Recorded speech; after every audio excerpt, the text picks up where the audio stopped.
चलिए अब इसके बाद फिर ये 1,4 एडिशन का ही एग्जांपल है, दैट इज डायल्स-एल्डर रिएक्शन। ठीक है, तो डायल्स-एल्डर रिएक्शन जो होती है बेटा, इसमें क्या देखने को मिलता है हमको, तो हम बोलेंगे कॉन्जुगेटेड डाइईन हम लेते हैं। ठीक है, इस कॉन्जुगेटेड डाइईन पर कार्बन कार्बन डबल बॉन्ड या कार्बन कार्बन ट्रिपल बॉन्ड, ठीक है, इनकी रिएक्शन करवाते हैं। ठीक है, तो जो कॉन्जुगेटेड ये कार्बन कार्बन डबल बॉन्ड या कार्बन कार्बन ट्रिपल बॉन्ड वाले कंपाउंड्स होते हैं, इस पर्टिकुलर रिएक्शन के लिए इनको क्या कहा जाता है, डाइईनोफाइल, मतलब जिनको क्या होता है, डाइईन से एफिनिटी होती है। ठीक है, तो कौन सी चीज बोली हमने कि कॉन्जुगेटेड डाइईन पर रिएक्शन हमने करवाया किसका, सी डबल बॉन्ड सी या सी ट्रिपल बॉन्ड सी वाले कंपाउंड्स का, जिनको क्या कहा जाता है, डाइईनोफाइल कहा जाता है। ठीक है, तो कॉन्जुगेटेड डाइईन पर डाइईनोफाइल का हमें क्या करवाएंगे जब हम 1,4 एडिशन करवाते हैं। ठीक है, तो ये रिएक्शन क्या कहलाती है, डायल्स-एल्डर रिएक्शन कहलाती है ना। क्या बोलेंगे हम, कॉन्जुगेटेड डाइईन पर डाइईनोफाइल का 1,4 एडिशन क्या कहलाता है, डायल्स-एल्डर रिएक्शन कहलाता है। आए बेटा समझ में, है ना, सिंपल। इसमें क्या करना है, रिएक्शन में कॉन्जुगेटेड डाइईन के जो 4 कार्बन हैं इनको 1 2 3 4 नाम देना है। डाइनोफाइल के जो कार्बन कार्बन डबल बॉन्ड या ट्रिपल बॉन्ड वाले कार्बन हैं इनको 1' और 2' नाम देना है ना। रिएक्शन का मैकेनिज्म क्या होता है बेटा, इट इज कंसर्टेड, है ना, मतलब यहाँ 1 और 1' इनके बीच में बॉन्ड बनने लगेगा और 4 और 2' इसके बीच में बॉन्ड बनने लगता है। ये डाइईनोफाइल का पाई बॉन्ड टूटने लगेगा, डाइईन के भी दोनों पाई बॉन्ड्स टूटने लगते हैं और कार्बन नंबर 2 और 3 इनके बीच में नया पाई बॉन्ड बनने लगता है। ठीक है, तो हम क्या बोलते हैं, डायल्स-एल्डर रिएक्शन जो होती है, इस डायल्स-एल्डर रिएक्शन में मैकेनिज्म जो होता है वो क्या रहेगा, दैट इज कंसर्टेड मैकेनिज्म होता है। आया बेटा समझ में, है ना।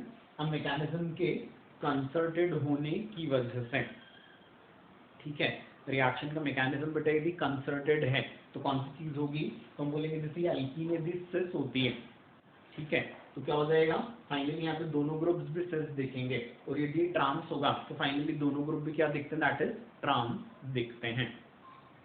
आता है समझो बेटा ये, है ना।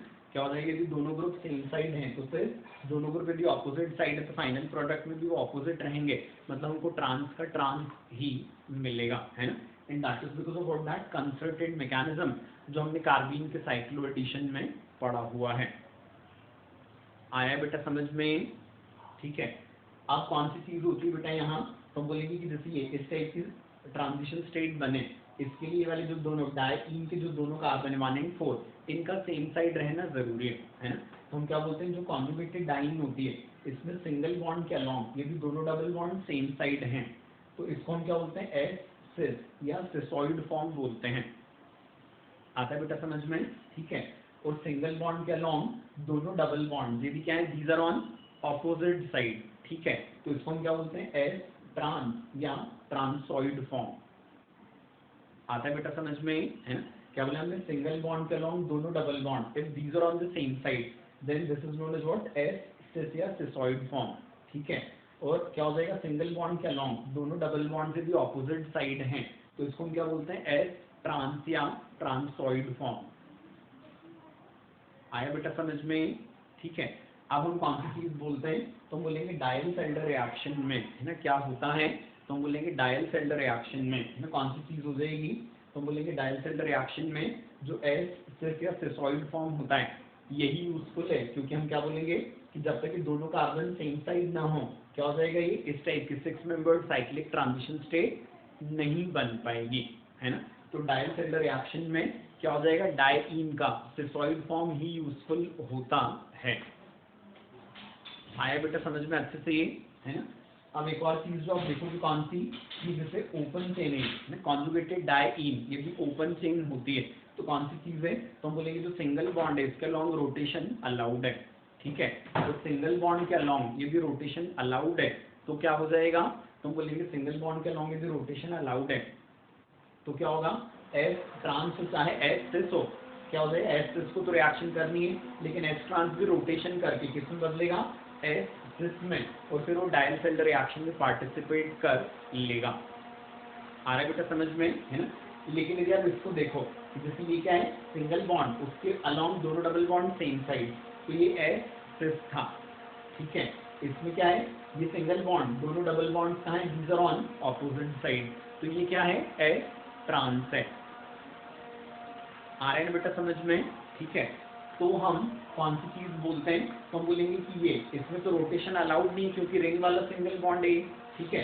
तो अब ये वाला कॉन्जुगेटेड डाइईन तो डायल्सेल्डर रिएक्शन में पार्टिसिपेट कर लेता है, लेकिन ये कॉन्जुगेटेड डाइईन क्या नहीं कर पाएगा, डायल्सेल्डर रिएक्शन में पार्टिसिपेट नहीं कर पाता। आगे बेटा समझ में, ठीक है ना। यहीं से ना ये वाला कॉन्जुगेटेड डाइईन, इसमें दोनों डबल बॉन्ड सेम साइड है, रोटेशन अलाउड नहीं है, तो बहुत हैप्पीली रिएक्शन में पार्टिसिपेट करेगा। इसमें दोनों डबल बॉन्ड का है ऑपोजिट, ये ट्रांसफॉइड है और ये इस बॉन्ड के लॉन्ग रोटेशन भी अलाउड नहीं है, इस वजह से क्या होगा, तो हम बोलेंगे ये वाला एस ट्रांस जो है ये डायल्सेल्डर रिएक्शन नहीं शो करेगा, है ना। तो एक क्वेश्चन के लिए ध्यान में रखना है कि कौन डायल्सेल्डर रिएक्शन शो कर सकता है कौन नहीं, तो इस टाइप के कॉन्जुगेटेड डाइईन्स नहीं कर सकते, ठीक है। यहीं से क्वेश्चंस के लिए बेटा एक और इम्पॉर्टेंट चीज सीखी हमने कि जो कॉन्जुगेटेड डाइईन क्या करेगी, एस सिस फॉर्म में जितनी ज्यादा एग्जिस्ट करेगी उसका डायल्सेल्डर रिएक्शन में पार्टिसिपेशन उतना ज्यादा इफेक्टिव हो जाता है। आया बेटा समझ में, है ना। क्या बोलेंगे हम, जो कॉन्जुगेटेड डाइईन डायल्सेल्डर रिएक्शन में, है ना, तो जो कॉन्जुगेटेड डाइईन सिसॉइड फॉर्म में जितनी ज्यादा रह सकेगी उसका डायल्सेल्डर रिएक्शन में पार्टिसिपेशन उतना ज्यादा हो जाता है। आगे बेटा समझ में अच्छे से, ठीक है। अब हम कौन सी चीज बोलते हैं कि जो एरोमेटिक कंपाउंड्स होते हैं उन एरोमेटिक कंपाउंड्स में भी क्या होता है, कॉन्जुगेटेड डबल बॉन्ड्स होते हैं, है ना। लेकिन एरोमेटिक कंपाउंड्स के जो वो होता है कॉन्जुगेटेड सिस्टम, ठीक है, वो डायल्सेल्डर रिएक्शन में डाइईन की तरह पार्टिसिपेट नहीं कर सकता। आया क्या बेटा समझ में, है ना? क्या बोले हमने, हम बोलेंगे कि, है ना, एरोमेटिक कंपाउंड्स के जो कॉन्जुगेटेड डबल बॉन्ड्स होते हैं वो डायल्सेल्डर रिएक्शन में डाइईन की तरह पार्टिसिपेट नहीं कर सकते, क्योंकि क्या होता है उनमें स्टेबिलिटी होती है। आया क्या बेटा समझ में, ठीक है। इसके बाद फिर अगली चीज जो हम बोलते हैं बेटा, ये कौन सी वाली होगी, तो हम बोलेंगे कि इसमें एक्सेप्शन है, ये फ्यूरन एंड एंथ्रेसीन, ठीक है। फ्यूरन जो है इसमें एरोमेटिक कैरेक्टर कम होता है, ये जीओसी में पढ़ चुके हैं अपन, और एंथ्रेसीन की जो बीच वाले रिंग होती है इसमें भी क्या होता है, तो हम बोलेंगे एरोमेटिक कैरेक्टर कम होता है, ठीक है। तो इनके जो कॉन्जुगेटेड डबल बॉन्ड हैं वो डायल्सेल्डर रिएक्शन में क्या करेंगे, डाइईन की तरह पार्टिसिपेट कर सकते हैं। क्लियर हो गया बेटा अच्छे से ये, है ना। तो एरोमेटिक कंपाउंड्स जो होते हैं नॉर्मली वो डायल्सेल्डर रिएक्शन में डाइईन जैसा काम नहीं करते, ठीक है। एक्सेप्शन कौन है इसमें, तो फ्यूरन एंड एंथ्रेसीन, ठीक है। अब जैसे फ्यूरन जो है इसका एक एग्जांपल लिख भी देते हैं अपन, जिससे आपको क्वेश्चन करने में आसानी रहे, है ना। डायल्सेल्डर रिएक्शन जो है इसके लिए हमने क्या बोला है, तो हम बोलते हैं कि डायल्सेल्डर रिएक्शन में हमेशा क्या होता है, एक नई 6 मेंबर्ड रिंग बनती है, ये देखा मैकेनिज्म, ठीक है। तो अब क्या है यहाँ पे, कॉन्जुगेटेड डाइईन कैसा, दैट इज रिंग वाला, डाइईनोफाइल भी कैसा, रिंग वाला, तो दो रिंग्स तो हैं, तो ये तो प्रोडक्ट में वैसी की वैसी चली जाएंगी, ठीक है। क्या हो जाएगा, डायल्सेल्डर रिएक्शन में एक और नई 6 मेंबर्ड रिंग बनेगी, मतलब कंपाउंड जो बनेगा वो क्या रहेगा, दैट इज ट्राइसाइक्लो, ठीक है। तो कौन सी चीज हो जाएगी, तो हम बोलेंगे जैसे ये कॉन्जुगेटेड डाइईन है, ठीक है, इसको 1 2 3 4 लिख लो, ओ को वैसे की वैसे हमने इग्नोर कर दिया, ठीक है। ये क्या है, 1 डैश 2 डैश 3 4 5 6 डैश, है ना। ये क्या होता है, दैट इज बेंजाइन, है ना। रिएक्शन में सिंपली आपको क्या करना है, 1 को 1 डैश से जोड़ना है और 4 को 2 डैश, तो 1 को जोड़ दिया 1 डैश से, 4 को जोड़ दिया 2 डैश, 1 ये पाई बॉन्ड खत्म हो जाता है, कर दिया खत्म इसको, ठीक है। 2 के आगे जो लिखा था वैसे का वैसे ही 3 4 5 6 डैश, तो ये बेंजीन आ गई यहाँ, ठीक है। और अब 1 और 4 के बीच में क्या बच गया, ऑक्सीजन, तो 1 और 4 के बीच में हमने क्या लिख दिया, ऑक्सीजन लिख दिया। आया कि बेटा समझ में,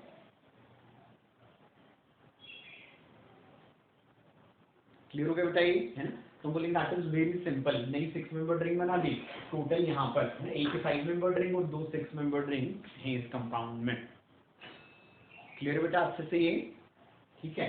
अब अपन कौन सी चीज बोलते हैं, लास्ट चीज जो रहेगी डायल्सिल्डर रिएक्शन में, वो कौन सी, तो हम बोलते हैं कि जो कॉन्जुगेटेड डाइईन है इसमें भी सब्स्टिट्यूएंट लगाएं और वो सब्स्टिट्यूएंट यदि कैसा इलेक्ट्रॉन रिलीजिंग है, ठीक है, और डाइनोफाइल है इसमें भी सब्स्टिट्यूएंट लगाएं, वो सब्स्टिट्यूएंट कैसा, दैट इज इलेक्ट्रॉन विड्रॉइंग। समझ आ रही बेटा बात ये, ठीक है। तो हम क्या बोलते हैं कि डाइईन में इलेक्ट्रॉन रिलीजिंग ग्रुप्स का रहना ये रिएक्शन को फेवर करता है, ठीक है, और डाइइनोफाइल में इलेक्ट्रॉन विड्रॉइंग ग्रुप का रहना ये क्या करेगा, रिएक्शन को फेवर करेगा, ठीक है। तो कॉन्जुगेटेड डाइईन में किसका रहना, तो हम बोलेंगे कॉन्जुगेटेड डाइईन में है ना किसका होना, that is electron releasing group का होना, ठीक है, और डाइइनोफाइल जो होता है उसमें किसका, इलेक्ट्रॉन विड्रॉइंग ग्रुप का रहना है ना, डाइइनोफाइल में इलेक्ट्रॉन विड्रॉइंग ग्रुप का रहना है ना क्या करता है, तो हम बोलेंगे रिएक्शन को सपोर्ट करता है। समझ आती बात ये है ना। अब क्या होगा कि जो इलेक्ट्रॉन रिलीजिंग ग्रुप है ये इन 4 कार्बन में से कहाँ हो सकता है, या तो टर्मिनल कार्बन पर या कार्बन नंबर 2 पर, ठीक है, और ये इलेक्ट्रॉन विड्रॉइंग ग्रुप इसको आप कहीं भी लिख दो एक ही बात है क्योंकि 2 ही कार्बन थे। समझ आ रही बेटा बात ये, ठीक है, तो कहीं भी लिखा रहेगा बात एक ही है ना। अब क्या होता है, तो हम बोलेंगे कॉन्जुगेटेड डाइईन में electron releasing group carbon number 1 पर है ना, तो हम बोलेंगे कॉन्जुगेटेड डाई ये जो है डाइनोफाइल इस पर ये जैसा लिखा है फर्स्ट वाले केस में ऐसा का ऐसे जुड़ जाए तो क्या हो जाएगा, y और z कहाँ रहेंगे, एडजेसेंट पोजीशन पर, तो क्या हो जाएगा, तो हम बोलेंगे इट इज 1-2 टाइप का प्रोडक्ट मिल जाएगा। 1-2 टाइप मतलब सब्स्टिट्यूएंट्स पोजीशन नंबर 1 और 2 पर है, ठीक है, और यदि उल्टा होकर जुड़े, ठीक है, ये वाला कार्बन ऊपर और ये नीचे, तो हम बोलेंगे y और z क्या हो जाएंगे एक दूसरे के रिस्पेक्ट में एटम नंबर 1 और 3 पर, तो हम बोलेंगे प्रोबेबल प्रोडक्ट क्या था, या तो 1-2 या फिर 1-3, ठीक है। आप क्या बोलेंगे, इलेक्ट्रॉन रिलीजिंग ग्रुप जो है ये कहाँ भी हो सकता है, तो हम बोलेंगे कार्बन नंबर 2 पर भी हो सकता है ना। ऐसे केस में इसका तो फिक्स ही या तो ऐसा रहेगा या ऐसा। अब इसको अपन इधर जुड़वाया तो अब क्या हो गया, तो हमने बोला y एंड z का है पोजीशन नंबर 1 और 3 पर, ठीक है। फिर कौन सी चीज है, इसको हमने देखा यदि ऐसा जुड़ेगा तो y और z कहाँ है, कार्बन नंबर 1 और 4 पर, ठीक है। तो हम बोलेंगे जब y जो कि इलेक्ट्रॉन रिलीजिंग है यदि कॉन्जुगेटेड डाइईन में कार्बन नंबर 2 पर हो तो कौन सी चीज होती है, तो हम बोलेंगे प्रोडक्ट जो है वो प्रोबेबल क्या है 1-3 या 1-4, ठीक है। तो हम कौन सी चीज बोलते हैं बेटा कि है ना इसमें डायल्सिल्डर रिएक्शन में है ना कॉन्जुगेटेड डाइईन में भी इलेक्ट्रॉन रिलीजिंग ग्रुप लगा है, ठीक है, और डाइनोफाइल में भी इलेक्ट्रॉन विड्रॉइंग, ये कंडीशन अप्लाइड है, ठीक है। ऐसे केस में क्या होगा, तो हम बोलेंगे यदि electron releasing group carbon number 1 पर है तो जो प्रोडक्ट बन सकता है प्रोबेबल वो 1-2 और 1-3 है, ठीक है। वैसे ही यदि y कहाँ पर है, कार्बन नंबर 2 पर, तो जो प्रोडक्ट बन सकता है वो कौन सा है, 1-3 या 1-4, ठीक है। तो हम बोलेंगे कि y के इलेक्ट्रॉन रिलीजिंग और z के इलेक्ट्रॉन विड्रॉइंग रहते हैं, ठीक है, और रिस्पेक्टिवली डाइइनोफाइल में इनके रहते हैं कौन सी चीज होती है, तो हम बोलेंगे प्रोबेबल प्रोडक्ट्स क्या होते हैं 1-2 1-3 या 1-3 1-4। तो हम क्या बोलते हैं डायल्सिल्डर रिएक्शन में 1-3 प्रोडक्ट कभी नहीं बनता, क्या बनेगा हमेशा या तो 1-2 या 1-4 ही बनेगा, है ना। लेकिन कंडीशन अप्लाइड क्या बोल रहे बेटा बार बार कि y should be electron releasing and present in diene और z should be electron withdrawing and present in dienophile. आया बेटा समझ में अच्छे से ये है ना, ऐसा क्यों होता है, that is very simple to understand. If suppose y is what it is electron releasing है ना, तो क्या कर रहा है बेटा, रेजोनेंस से अपने इलेक्ट्रॉन भेजेगा इस कार्बन पर, ठीक है, फिर अगला कैनोनिकल फॉर्म बनेगा तो वो इलेक्ट्रॉन चले जाएंगे इस कार्बन पर। आया समझ में, ठीक है। फिर कौन सी चीज हो जाएगी, तो यहाँ क्या आ जाएगा, it is negative charge, z electron withdrawing है उसने पाई बॉन्ड को इधर खींचा तो क्या आ गया, इस कार्बन पर आ गया बेटा पॉजिटिव चार्ज। समझ आई बेटा बात ये, ठीक है। फिर हम कौन सी चीज बोलते हैं, अब इस बार y जो है वो इस पाई बॉन्ड के साथ तो रेजोनेंस में है ही नहीं, वो इसी के साथ रेजोनेंस में है, तो हम क्या बोलेंगे y ने रेजोनेंस से इलेक्ट्रॉन दिए तो इस कार्बन पर पहुंचे, ठीक है। z ने इलेक्ट्रॉन लिए तो क्या हो जाएगा, मतलब z ने इलेक्ट्रॉन लिए तो यहाँ से इलेक्ट्रॉन जो है वो किधर चला गया इधर, है ना। तो हम बोलते हैं y और z के electron release and electron withdrawal, ठीक है, इनसे पॉजिटिव एंड नेगेटिव चार्जेस आते ही उन कार्बन पर हैं कि जिनसे प्रोडक्ट या तो क्या बन सकता है 1-2 बन सकता है या फिर क्या बन सकता है 1,4 बन सकता है, 1,3 कभी नहीं। आया बेटा समझ में, है ना। यहाँ क्या है, इधर से इलेक्ट्रॉन घूमते घूमते यहाँ इधर नेगेटिव, ठीक है, यहाँ इधर पॉजिटिव, तो कौन सी चीज हमने बोला यहाँ बॉन्ड बनेगा, क्योंकि यहाँ नेगेटिव पॉजिटिव तो यहाँ बॉन्ड बना तो दूसरा यही बनेगा, तो क्या हो गया 1,2 प्रोडक्ट, ठीक है।